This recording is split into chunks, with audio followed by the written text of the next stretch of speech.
lunes, ¿no? Sí. ¿A qué hora?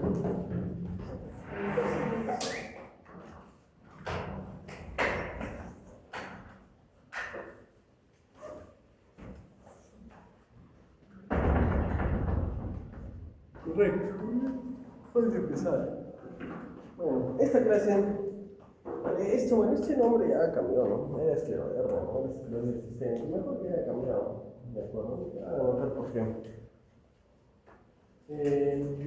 Las enfermedades autoinmunes, como les digo, hay que plantear bastante diagnósticos diferenciales, pero síndromos, obviamente, ¿no? Luego establecer los diferenciales, ¿no es cierto? Pero el que no se te puede salir de tu esquema mental es el síndrome de dolor inflamatorio, ¿de acuerdo? Eso no se te puede salir de la cabeza y obviamente causa una infección, ¿ya? ¿Por qué? Porque casi todas vienen con daño con compromiso articular, no extraarticular. Articular, por ejemplo, en el compromiso articular, ¿qué se compromete? ¿Cuál es el contenido de la articulación? ¿Qué tiene una articulación? Muy bien, colágeno. Sí, ya está bien. El líquido sinovial, ¿no es cierto? Muy bien, ¿ya? La sinovia, ¿de acuerdo? ¿Ya? Eso es importante, ¿de acuerdo? Tienes que saber si es un compromiso monoarticular, ¿no es cierto? Oligo, que es cuál?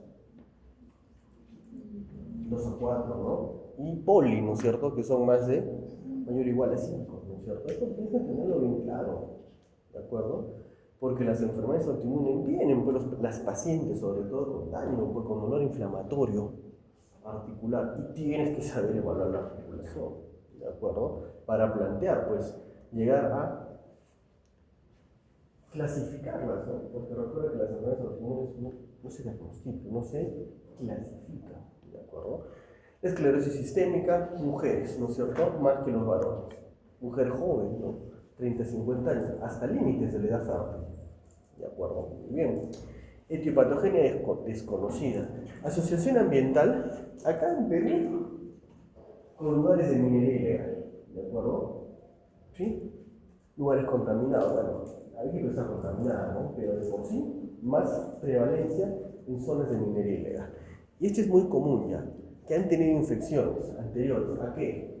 Citomegalovirus, Epstein-Barr, Coxsackie, parvovirus y COVID-19, ¿no es cierto? SARS-CoV-2. Yo no estaba seguro por qué últimamente se han disparado los casos de enfermedades autoinmunes y cáncer, pero era a consecuencia de la pandemia. Y esto ya se sabía, ¿no es cierto? La teoría del gato negro te dice que la mayor prevalencia de enfermedades autoinmunes puede tener una base de ¿qué? De desregularización inmune precedida por una infección, ¿de acuerdo? Sobre todo viral. Por eso que hace rato debería haber ya vacuna para ¿qué? Para citomegalovirus y para Epstein-Barr, que son contrafrecuentes, ¿no es cierto? Epstein-Barr, ¿dónde? Ustedes, por ejemplo, ¿qué cosa? Bueno, en un proceso infeccioso. ¿Ya? ¿Y cuál es la base de esto? Este de aquí, bueno, alteración de la inmunidad humoral y celular, ¿de acuerdo? Si le metes un reset al sistema inmune y no sabes cómo va a aprender la. 3 características de la fisiopatología: vasculopatía, inflamación, vasculopatía y fibrosis, ¿no es cierto? Hay un compromiso normal de los vasos, ¿pero por qué? Primeramente se activa el sistema inmune, ¿no es cierto? Respuesta por anticuerpos, por respuesta celular, ¿no? Con T y B, ¿de acuerdo? Entonces, esto es lo va a ocasionar que obviamente el intersticio se inflame, por ejemplo, los fibroblastos, el colágeno, y eso va a rebotar el orden de los vasos. No es una vasculitis, ojo, ¿de acuerdo? Porque no nace directamente acá, rebota, ¿de acuerdo? Inflama los vasos. Y eso a la larga, ¿qué ocasiona?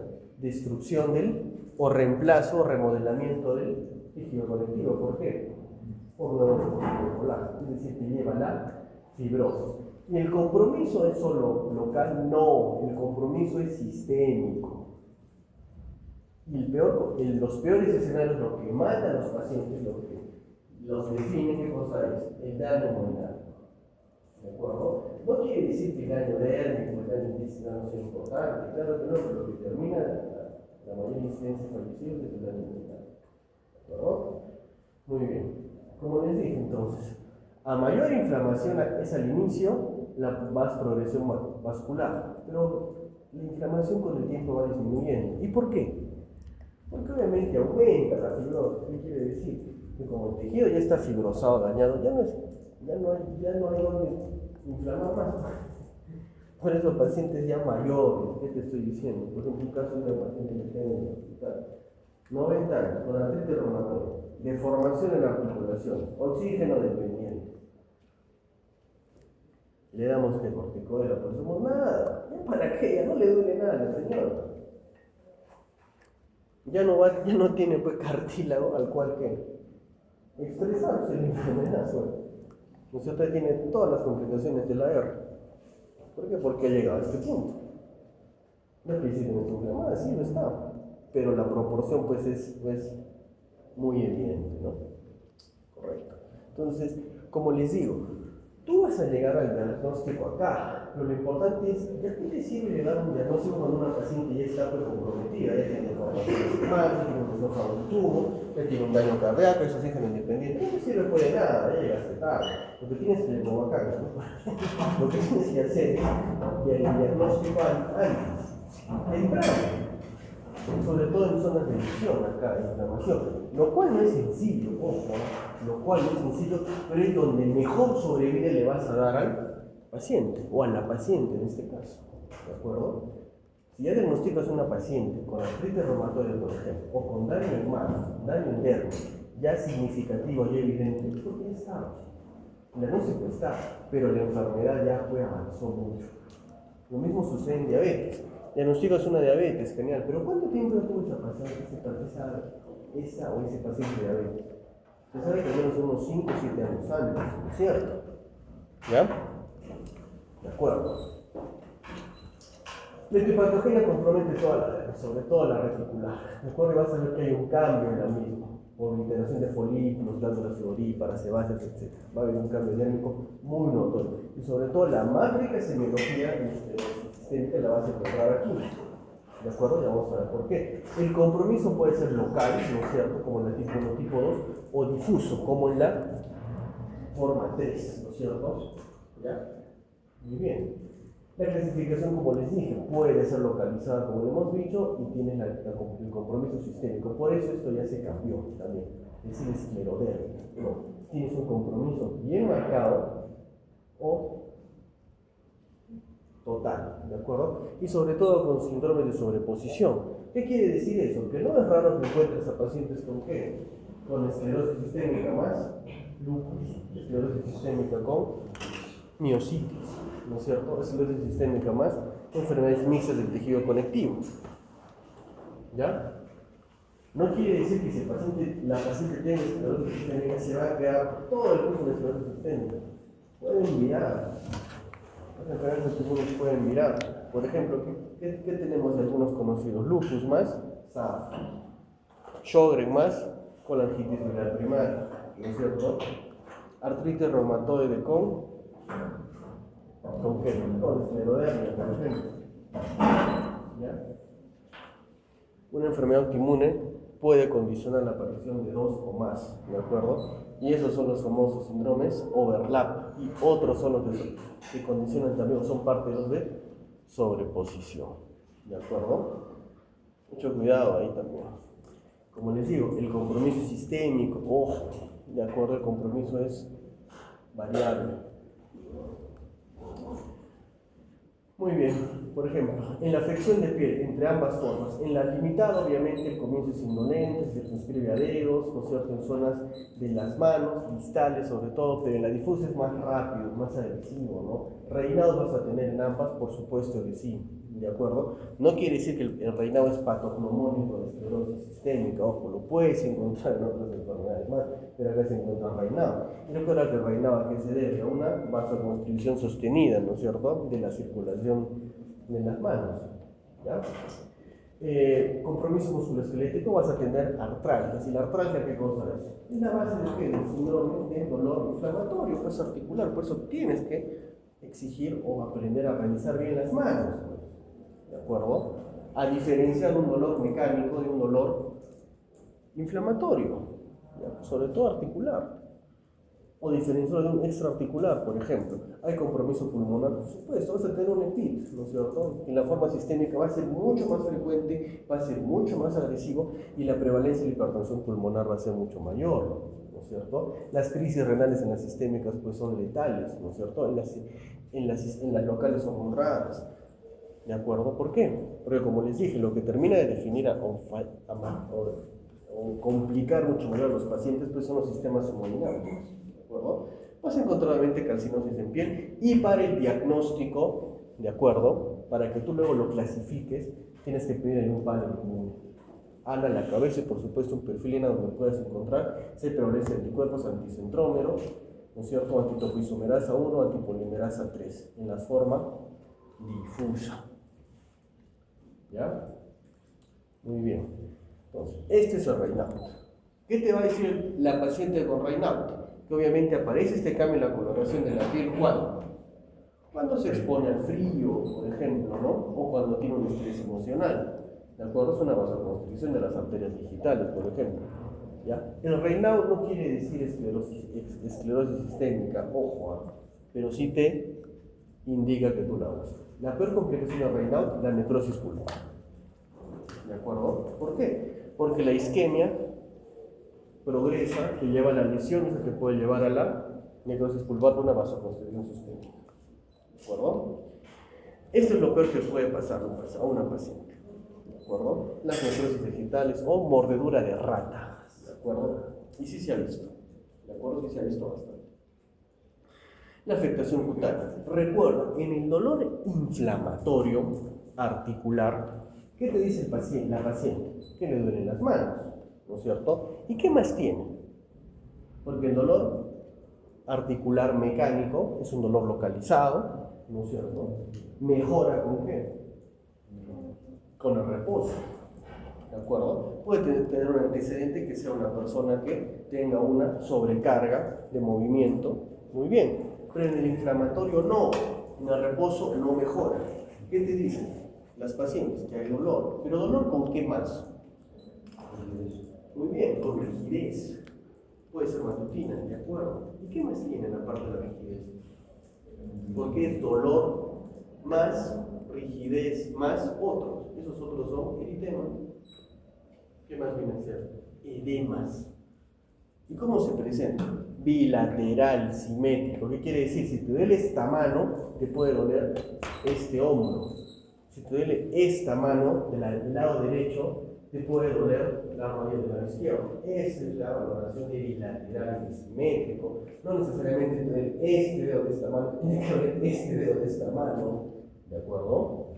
Así es como tienes que valorar el dolor inflamatorio, que es lo más importante para que tú inicies a conocer con las enfermedades autoinmunes y cómo evaluarlas. Muy bien, vas a tener, por ejemplo, lesiones en la boca, ¿no es cierto? Puede haber úlceras también, puedes tener lo que era el acrónimo del CREST, ¿de acuerdo? ¿Qué tenía el CREST? Calcinosis. La calcinosis es muy específica, ¿no es cierto? Esclerodermia. El Raynaud lo puedes encontrar acá. El esófago en tubo, obviamente te condiciona una disfagia, ¿no es cierto? Y tienes que hacer un diferencial con ERGE. La esclerodactilia, engrosamiento, endurecimiento de piel y manos, diagnóstico diferencial con dermatomiositis, incluso con artritis reumatoide. Las telangiectasias, ¿no? Le vas a tener que hacer el diferencial con rosácea, lesi, estenosis mitral, por ejemplo, y obviamente también con dermatomiositis, ¿de acuerdo? Muy bien. ¿Qué más vas a tener aquí, por ejemplo? Esto de acá es muy importante, la despigmentación en sal y pimienta, con caída de cabello, de acuerdo, muy patognomónico del esclerodermia. Y las telangiectasias, ¿no es cierto? El eritemen heliotropo. ¿Cierto? Perdón, ¿esto qué viene a hacer acá? Viene a hacer los dedos en salchicha. ¿Por qué en salchicha? ¿Ves? Que los ojos se van perdiendo. ¿Y qué más ves en este dedo? Yo veo en este dedo que obviamente este paciente me va a decir que tiene dolor, que tiene rigidez, que tiene edema y tiene eritema. ¿De acuerdo? Y obviamente con caplaroscopía vas a ver el lecho unguial comprometido. Esto progresa tanto que las uñas se caen, ¿eh? Deja de regenerarse las uñas. ¿Por qué? Por el depósito de colágeno. recuerda que la matrix cambia. ¿Y eso qué se debe? Al establecimiento de la fibrosis, pues. A la fibrosis. Signo de sal y pimienta, sí lo he visto de acá, sobre todo en pacientes jóvenes, tienen muy mal pronóstico. Compromiso sistémico, recuerda que los EPIC, recuerda que la clasificación de los EPIC obviamente puede incluir una que sean consecuentes a enfermedades autoinmunes o el tejido conectivo. Muchos de estos pacientes terminan como oxígeno domiciliario, ¿de acuerdo? ¿Ya? Y desarrollan hipertensión pulmonar. Y obviamente tienes que pedirle un panel inmune, ¿de acuerdo? Tienes que pedirle un panel inmune. No solo tienes que pedir un anticuerpo antinuclear, ¿no es cierto? Un ANA. Si encuentras un ANA positivo dentro de este contexto, te obliga a pedir un perfil ENA, ¿no es cierto? Un perfil mayor de inmunidad, ¿para qué? Para obviamente descartar o confirmar otras enfermedades, confirmar esta de acá y sobre todo ver, clasificarla si es o no una esclerosis, ¿de acuerdo? Muy bien. Por ejemplo, para el diagnóstico te va a servir la capilaroscopía para el hecho unguial, vas a tener anticuerpos positivos contra topoisomerasa, antisintroma, anti-NRA. Recuerda que lo más interesante que tienes que buscar acá es el reinado, la esclerodactilia y qué cosa, y los anticuerpos antinucleares. Y sí, obviamente estos pacientes diagnosticados a tiempo responden a los corticoides, mejoran como los inmunomoduladores, como los metotrexato, ciclosporina, ¿no es cierto? Micofenolato mofetilo y sobre todo, si está muy descompensado, cursos de corticoides, segunda línea con inmunoglobulina o rituximab, pero lamentablemente el pronóstico es muy reservado, es muy malo. ¿Por qué? Porque sigue avanzando. ¿Ya? Correcto. Felizmente en el 2013, no sé qué pasó, ACR y EULAR se unieron y te dieron los criterios de clasificación, ¿no es cierto? No de diagnóstico, como decir, de clasificación. Como te dicen acá, en más de 9 puntos llegas a la clasificación de esclerosis sistémica. Pero como también les repito, 9 puntos te encuentras esclerosis sistémica. Pero en este escenario, ya pues está definido el paciente, ¿no? Ya está un poquito dado. La idea es llegar a su diagnóstico un poco antes, ¿no? Por ejemplo, ¿cómo? Si tienes estudios de telangiectasias, obviamente con cambios en manos, puede haber un reinado y sobre todo le pides un perfil. Entonces, apenas empiezas a notar síntomas y signos de los pacientes antes de pedir acá, puedes llegar al diagnóstico, que es lo que te interesa. O sea, dentro del estudio de ese equipo, estamos en un estudio de enfermedades autoinmunes y le diga antes al diagnóstico para clasificar a la enfermedad y tú puedas iniciar el tratamiento lo antes posible. ¿De acuerdo? Bien. Eso es lo interesante con esta parte. Lo diferencial que tienen que aprender bien en este tema. Es el último.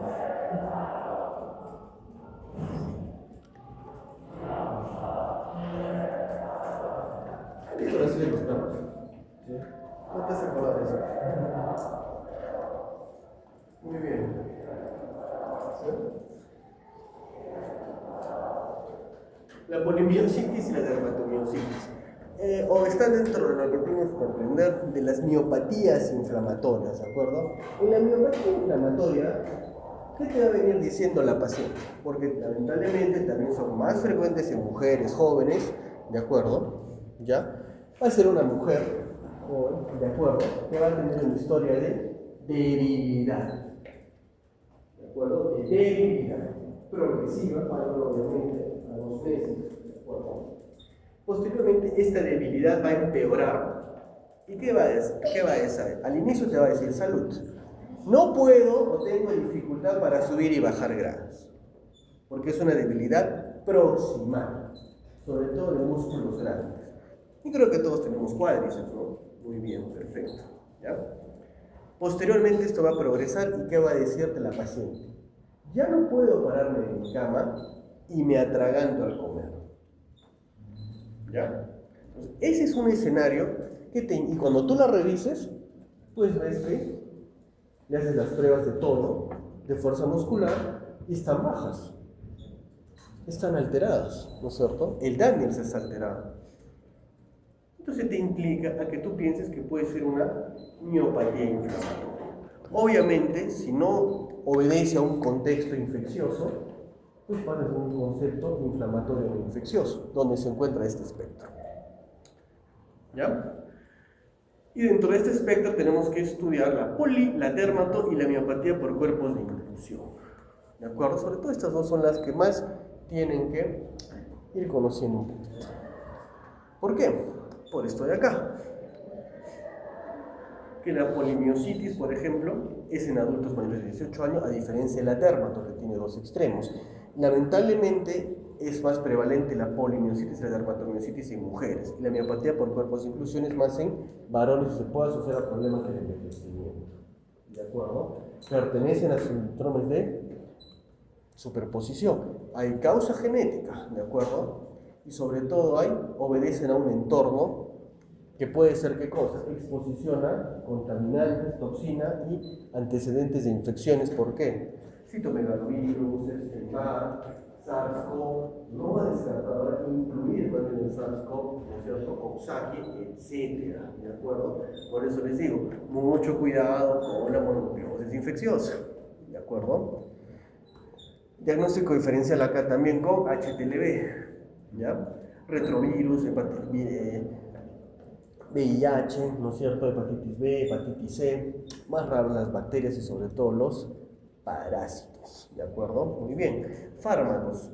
Siempre recuerda que las estatinas pueden producir miopatías inflamatorias, ¿no es cierto? ¿Ya? Muy bien. Sobre todo Atorva, Nova, Brava. Simvastatina es la menos potente, ¿no es cierto? Correcto. Muy bien. ¿Dónde se da este problema? Acá tienes un músculo. ¿Dónde se encuentra? Un músculo obviamente tiene un fascículo muscular, una fibra muscular o célula muscular, ¿de acuerdo? Y posteriormente tiene las miofibrillas y los miofilamentos. El problema está acá. En el endomisio, en el perimisio de qué? De las fibras musculares y los fascículos musculares, ¿de acuerdo? Ahí está el diferencial. ¿Cuáles son las fisiopatologías que te tienes que acordar? Tienes un compromiso inflamatorio, ¿no es cierto? ¿De acuerdo? ¿Ya? La respuesta inflamatoria va a ser por linfocitos T, también van a activar citoquinas, ¿sí? Obviamente, linfocitos B con anticuerpos y posteriormente va a jalar el complemento. ¿Y qué es lo que va a dañar? Si en el anterior caso tenías una inflamación con una vasculopatía que favorece la fibrosis, acá tienes una inflamación con una miopatía y obviamente progresa hacia la fibrosis, incluso la necrosis, ¿de acuerdo? Porque hay una pérdida de la fibra muscular. Y semiológicamente, ¿qué es la pérdida de fibra muscular? Atrofia. Te va a decir semiológicamente, debilidad, pues. El paciente viene de él, no puede caminar, ¿no es cierto? No puede caminar. En la polimiositis no hay afectación vascular, por ejemplo, ¿no es cierto? Como está haciendo acá, la respuesta es de CD8. ¿Ya? Pero en la dermatomiositis sí la hay, ¿de acuerdo? El endotelio capilar muscular está lesionado, hay invasión del perimisio. ¿Esto cómo te vas a dar cuenta posteriormente? ¿Qué tienes que hacer una biopsia de esta paciente?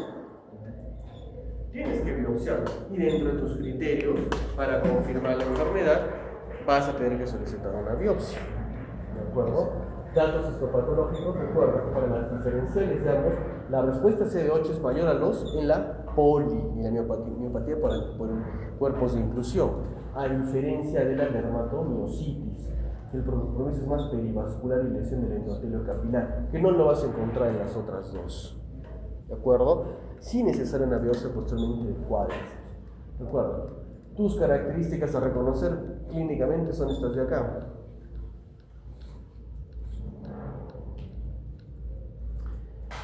Síndromes que pueden ir asociados o diferenciales con CLE, con lo que vimos, esclerosis sistémica, mixtas de tejido conectivo, Sjögren, por ejemplo, Sjögren, síndrome seco, AR, ¿no es cierto?, antecedente de tabaquismo, LES, el LES es agresivo en mujeres con descendencia hispanoamericana, ¿no es cierto?, ¿no? Otra Cecilia, ya, entonces me tengo que fugar ya. A LES que le encanta las células, el riñón y la neurona, ¿de acuerdo? Miopatía por grupos de inclusión, LES y Sjögren. Características clínicas, músculos, grupos musculares grandes, ¿no es cierto? Por eso las pacientes no caminan, les duele, tienen dificultad para caminar, dificultad para cargar peso, levantar los brazos y los hombros. ¿Ya? Obviamente no tienes un contexto de una ocupacional, ¿de acuerdo? ¿Ven? Hasta Netter lo pone ahí, dificultad para incorporarse, hacer actividades y subir y bajar grados. Y otro escenario frecuente, deglutir, ¿no es cierto? Presentan disfagias. Muy bien, ¿qué más?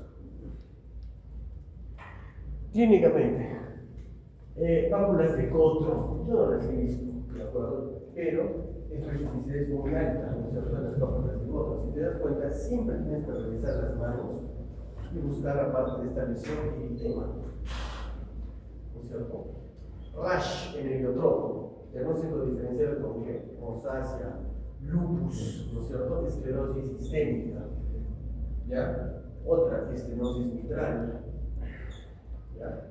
No todo rash así es lupus, ¿ya? Signo de Cotro, no lo he visto tampoco, ¿no es cierto? El santero macular sin papa, la misma distribución que las estos. Lo que he visto es este de acá, el edema, ¿no es cierto? Y el signo de la venus proteína. Recuerda, todo dolor inflamatorio articular no viene solo, viene con otros. Edema, rigidez, ¿ya? Muy bien, capilaroscopía siempre enviada. Esto no lo vas a ver, en serio. No sabes, no lo ves, se te pasa. Por eso sí es necesario para hacer una buena exploración semiológica la capilaroscopía del lecho vital. ¿Ya? Si tu celular es un iPhone y tienes este programita, también lo vas a ver. En serio, si tienes la lupa, lo programas bien y si puedes hacer una capilaroscopía adecuada, ojo. No todo es TikTok, chicos, ¿no? Hay otras soluciones en los celulares. Manos de mecánico, ¿no es cierto? Con descamaciones, ¿ya? Pacientes con dermatomiositis o manos de mecánico, engrosamiento, desquebrajamiento de la piel con punta de dos y cara lateral de los mismos, ¿ya? Con el dolor inflamatorio nunca viene solo. Bien. Y esto obviamente no es un quito, ¿ya? Bilateral sobre todo. ¿Es una enfermedad sistémica? Sí lo es. Cuando encuentras la mayor semiología, obviamente invierte en la solución articular. Pero ¿qué es lo que mata a la paciente, lamentablemente? El compromiso sistémico. Las miocardiopatías. ¿Por qué? Porque el músculo estriado es un primo de quién? El músculo cardíaco, porque el cardíaco es un intermedio entre el estriado y el liso. Y esto es lo que puede matar a las pacientes. La falla cardíaca. Otros compromisos sistémicos, la disfagia y los splits. Ojo, parecen localizadas, ¿no es cierto? Sobre el plexo muscular, pero no. Hay mucho más en esto. Por eso el estudio tiene que ser completo. ¿De acuerdo? Muy bien, para clasificarla, ¿no es cierto? ¿Qué les digo? Historia clínica de debilidad proximal y simétrica. Paciente con historia de debilidad tienes que meter al protocolo. Tienes que hacer diferenciales con qué, con Guillain-Barré, por ejemplo. ¿No es cierto? Neuropatías, por ejemplo. Elevación de enzimas musculares. Ajá. ¿Cuáles, por ejemplo? CPK. Más específica, CPK mioglobina. Aldolasa, sobre todo. Esas dos pueden ser más, pero sobre todo elevación de CPK. ¿Por qué? Porque recuerda que esta debilidad está asociada, tiene de base qué cosa? Una inflamación muscular, es una miopatía inflamatoria, entonces te va a elevar enzimas musculares. Es un tipo de rhabdomiosis, claro, pues. Está destruyendo el músculo y a la larga en la biopsia vas a encontrar qué cosa. Vas a encontrar esta necrosis en el músculo. ¿Ya? Tienes que hacer un diferencial y sí o sí una electromiografía para ver que la debilidad no obedece a un daño neuronal. ¿De acuerdo? Listo, muy bien. Para tus diferenciales no van con dermatomiositis y polimiositis, lamentablemente esas no responden a corticoides, las de acá sí. Las pacientes mejoran muy bien. Con cursos de corticoides por segunda línea de inmunoglobulina rituxi y puedes añadir para el alta 1 a 2 miligramos por kilo de cortis, ¿no es cierto?, más azathioprina o metrotexate. Compromiso del renal, puedes dar el diclofenaco. ¿Ya? Muy bien. Entonces, ¿qué más les puedo decir de esto de acá? Pidan sus biopsia y sobre todo sus anticuerpos para hacerlos diferenciales. ¿De acuerdo? estudian para sus exámenes, que puede ser una paciente joven, adulta, mujer, que viene con debilidad simétrica proximal y donde va a estar con diferencia. Obviamente en dermatomyositis va a estar más a la derecha, pero sobre todo en las dos de acá es lo que tienes que valorar más, las biopsias. ¿De acuerdo? Las biopsias. Muy bien. Estamos bien, creo. ¿Sí, no? Sí. Perfecto. Eso es todo ya. Entonces, ya nos vemos cuando sea su examen.